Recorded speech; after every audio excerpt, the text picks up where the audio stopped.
e que são sustentáveis nos dois sentidos, tanto no sentido do meio ambiente, quanto no sentido de que eu consigo manter esse hábito, né? É sustentável enquanto hábito, a gente pode continuar fazendo isso.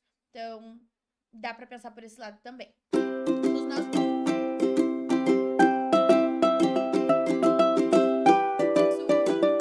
produtivas, hoje nós estamos falando sobre um assunto que me interessa muito, que eu conheci através de pesquisas extras lá durante o meu MBA e que eu sei que tem muito a agregar nas nossas empresas e na nossa visão de mundo como um todo.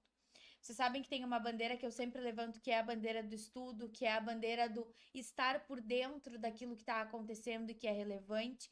E eu levanto essa bandeira porque o tempo todo a gente está criando oportunidades ou fechando portas. E é muito chato quando a gente está em algum ambiente com determinadas pessoas, especialmente quando elas ainda não nos conhecem, e aí de repente elas, poxa, estão falando sobre um assunto e a gente não sabe o que é. É muito chato porque nós somos a nossa marca, nós levamos a nossa empregabilidade, nós levamos a nossa empresa, nós levamos a nossa visão de mundo aos lugares. E se nós estivermos desatualizadas e sem saber o que está acontecendo, nós podemos sim fechar muitas portas. Então eu sempre vou levantar essa bandeira do saber o que está acontecendo. E aqui na comunidade, na medida do possível, eu sempre vou buscar fazer isso com vocês e por vocês também. Ter um estagiário, contribuir com o estagiário, mas que existe ali um limbo de jovens que precisa de um estágio exatamente do jeito que ela precisa que o estagiário seja, com essa flexibilidade de carga horária, nessa localidade, com essas atribuições, que não tem oportunidade, porque as empresas geralmente precisam de algo que seja mais repetitivo, no mesmo horário todos os dias, e às vezes, dependendo da estrutura da família, o jovem dá suporte para o irmão, dá suporte para os pais, para os avós, não tem essa disponibilidade tão estática, precisa dessa flexibilidade e as empresas não têm essa opção. Ou seja, a empresa da Suelen, neste momento, está tendo um impacto social muito positivo porque ela está conseguindo empregar um jovem. Isso é ESG também. Isso é a tua empresa fazendo a economia girar e gerando soluções e oportunidades, criando oportunidades para pessoas que talvez não teriam, para pessoas que talvez não teriam naquela região, para pessoas que talvez não teriam naquele momento. Isso é olhar para a empresa como algo que exerce uma função social. Do outro lado pode ter uma pessoa que está se cuidando ou não. E esses exemplos a gente vai vendo. Aí, se a Renata não tá se cuidando, não tá pensando no impacto que ela deixa no mundo e em como ela mesma tá, como que ela vai cuidar do filho dela em casa? Que imagem de mulher ela vai passar pro filho dela? De que a mulher é a última das prioridades. Ou seja, não é prioridade. Então, é começar a pensar em como a gente se trata para entender como a gente está ensinando o outro a nos tratar. Se a gente pedisse um bebê e ele caísse. Ah, vou querer ter um filho. Ah, aqui ó. Tó, como seria? Às vezes as coisas são mais ou menos assim. A gente esquece desse período de aclimatação, a gente esquece desse período de construção e acha que as coisas vão cair do céu. Não.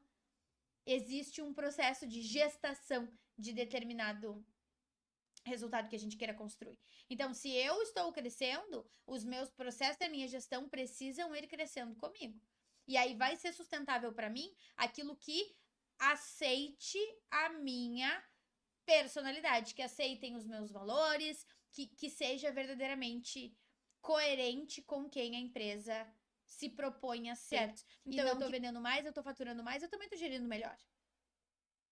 E isso é importante.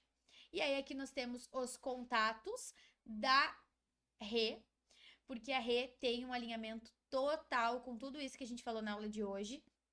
E é muito importante a gente pensar, a gente verificar, né, fazer práticas preventivas de ver como estão as coisas, se tá tudo em dia, se eu tô devendo alguma coisa, se eu não tô, se os meus contratos estão em dia, se as coisas todas estão fazendo sentido ou não, que exemplo que eu tô deixando pro meu filho, que exemplo que eu tô deixando para o meu sobrinho, né, para que a família como base fundamental social de desenvolvimento esteja íntegra, para que a partir dali saiam outros indivíduos íntegros que construam uma sociedade íntegra lá para frente, cuidando do nosso ambiente, cuidando da nossa gestão, cuidando de tudo aquilo que tem que cuidar para que a sociedade se desenvolva. Tudo começa em casa, tudo começa com o indivíduo. Então, o direito de família é a base de tudo. Talvez se nós tivéssemos mais profissionais como a Renata, muita coisa já seria diferente. Nosso encontro em grupo deste mês, 22 de novembro. Terça-feira que vem temos aula normal. Sugestão de aula adicional, aula 58. Habilidades do gerente de projetos, que surgiu de um artigo da gestão de projetos e que vai ajudar vocês a se posicionarem nesse momento de liderança. Tá certo? Lembrem dos nossos avisos. Quem ainda não estiver inscrita para o Acelere para Revoada, se inscreva. Mentido. Pode fazer. Então, a gente faz do jeito certo, para que a gente possa cobrar que vocês façam do jeito certo também. Lembrando que lá nós teremos várias novidades, as entregas dos nossos troféus, que serão confeccionados lindamente pelo Suelen. E, é claro, o lançamento do nosso primeiro produto físico. Muitos presentes, muita celebração, muita coisa boa. Até mais, produtivas. Tenham uma excelente semana.